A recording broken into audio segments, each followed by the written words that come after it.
With more than 35 years of experience to his credit, Lloyd R. Garrison built an illustrious career in the areas of marketing and sales, which culminated with his retirement in 2010 as the technical manager of the Pacific Division of Brent Tag Specialties, Inc., a global leader in chemical and ingredient distribution. Prior to this appointment, he was the technical manager of the Western Division of the company from 2002 to 2008 and the international business manager for the Hampshire Chemical Corporation from 1993 to 2001. He previously excelled as a senior sales engineer at Lloyd Garrison Company from 1985 to 1993 and at Faro Corporation from 1980 to 1985. Mr. Garrison began his career as a laboratory technician, working first at Spencer Kellogg from 1963 to 1966 before relocating to Wyandotte Chemical Corporation from 1966 to 1969 and Bell & Howell from 1969 to 1974.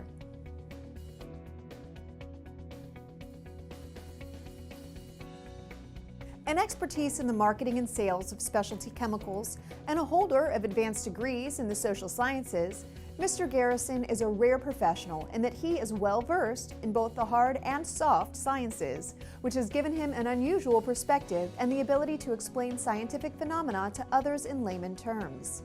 In the years after his retirement, he pursued his second love, which was social sciences and political economics. This led to his second career as a lecturer at California State University, Fullerton.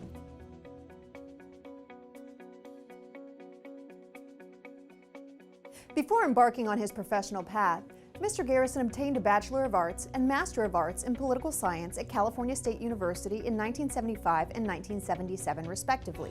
He subsequently completed coursework at Claremont Graduate University from 1977 to 1979 and pursued an MBA in International Marketing from the institution. In the midst of starting his career in research and development chemistry, he worked for a man named John Roker who inspired him to be very thorough and curious within his field. Under his tutelage in the early 1960s, he conducted polymer research and he won a U.S. patent for a fire-retardant urethane. Additional mentors of his were two political science professors who changed his thinking in regards to international political and social phenomena.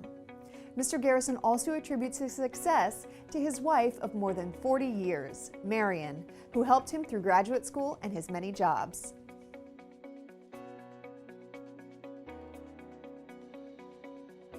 Having focused his graduate work in international political economics with specialties in less developed countries, Mr. Garrison, while at W.R. Grace, a standalone, medium-sized chemical company at the time with no presence outside of the United States and United Kingdom, was asked to open up markets in Southeast Asia, Latin America, and Australia, which he started doing in 1990. He was the first person in the company to develop the business in the Asia-Pacific region. This was a huge responsibility. He had to travel back and forth between Los Angeles, Hong Kong, China, Australia, South Africa, Korea, and Japan. But it wound up being the highlight of his storied career. As a result of his work, sales increased dramatically. The company hired a successor for South America as the responsibilities became too much for one individual to handle. Eventually, his company was bought out by Dow Chemical, at which point Mr. Garrison moved back to the United States.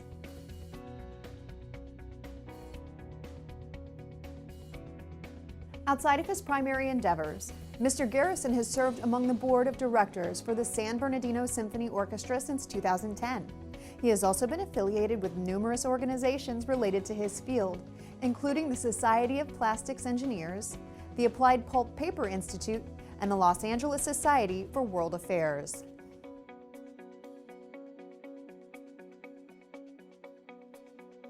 Upon reflection of his life and career, Mr. Garrison summarizes it all as being extremely eclectic. Likewise, he encourages others in his field to be well-rounded, multidisciplinary in humanities and hard sciences, flexible, and when working with others as a team, open to other methods and different points of view. He has found that unfortunately a lot of people who pursue higher education, major in accounting or literature, which he considers stovepipe thinking.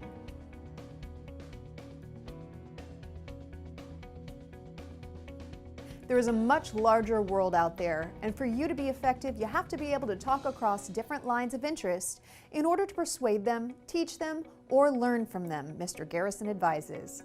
This is precisely how he was able to do so well in Asia, he added. He hopes that his peers will strive to better understand the attributes of specialty chemicals and the influence of the hard sciences when it comes to public policy formation. In his spare time, Mr. Garrison enjoys listening to classical music, reading, skiing, and playing tennis.